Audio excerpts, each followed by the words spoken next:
Hi, Anita. Okay, so you have a 1-inch circle. So you're going to start with a 2-inch circle. So you're going to draw that on your fabric. And then center this, if you have one of these, and make a circle that is 2 inches. So center it in the center of your other circle. And the only reason to do that is it's going to help you in a minute. So another thing to do right now would be to take a hair or marker and just kind of, if you don't have one, just get a spoon or a ballpoint pen or something that you can just kind of crease this line in here. That'll make it easier for you when you're folding your seam allowance, okay? Kind of a pain in the butt, but just follow that inside pencil line, which is at 2 inches, and that's your 1/4 inch seam allowance out there. I think that's the hardest thing when you're doing these, is you can't really keep the turn the seam allowance. So by having that little crease in there, I think it might help you. So now just cut on the pencil line and on the 2-inch one, and which is the outside one. And now when it comes to folding these under, they're going to want a crease right there where you made that little crease. You can also take a pencil or something and crease in there if you don't have a ballpoint pen that doesn't write, or your stiletto, just so that you make that crease on there so it helps fold the seam allowance. Then you're going to fold the seam allowance, and you want your seam stitching to be an 1/8 inch away from the folded edge. And I'm taking big stitches. They're 1/4 inch, and I'm trying to keep my seam allowance folded, and I want to have my full 1/4 inch. And sometimes the fabric puffs up and sometimes it doesn't, but you really want to maintain that 1/4 inch seam allowance all the way around there. And some other people stack this stuff up, but I don't like to. I do like to leave a long tail at the end, even though I have a knot in there, and I'll show you why in a second. And if you use the 12-weight thread and use a color that's going to match your fabric, you won't see the stitches. I'm using the white so that you can see it. So I'm just going around and I'm folding it right on that crease line. That just makes it easier for me to fold that seam allowance. And takes about 4 times to get around this circle without gathering it, because I don't want to gather it yet, because we want to put our template inside there. So sometimes your seam will get a little short, but that's okay. Just try to be as consistent as you can with that 1/8 inch away from the edge when you're making your stitch.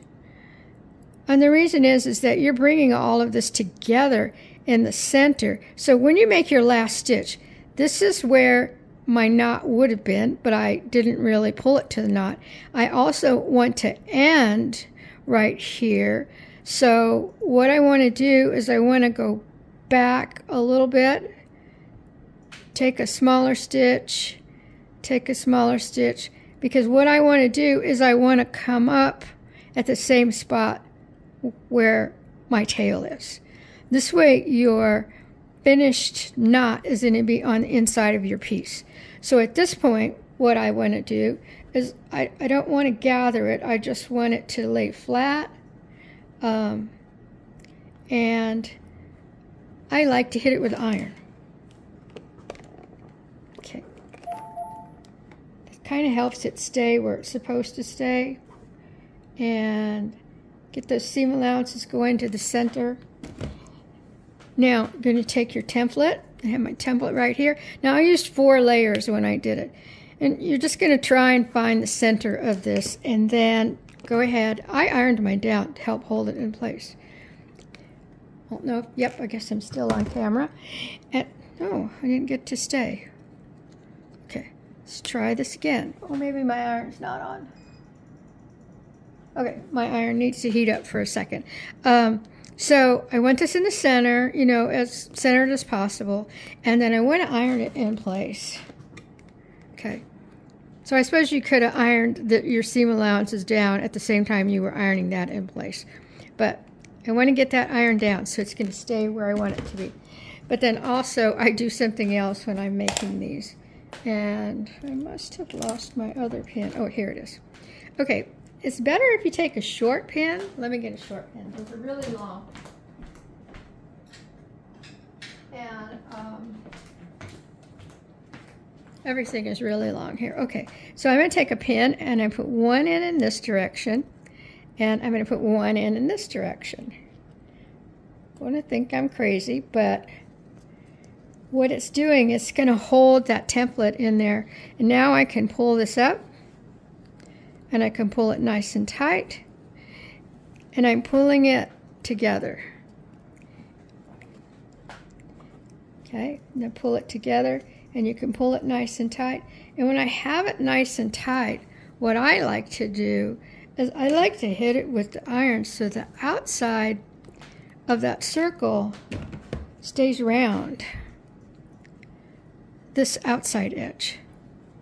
So I need to hold that down and just kind of hit that outside edge so you know, because we're going to take that template out. But we want that to maintain its circular form, okay? Okay, I think I've just about got that. Okay. Okay, so now it's easy. You're just going to open this back up. You're going to take out your pin, both of them, and your template.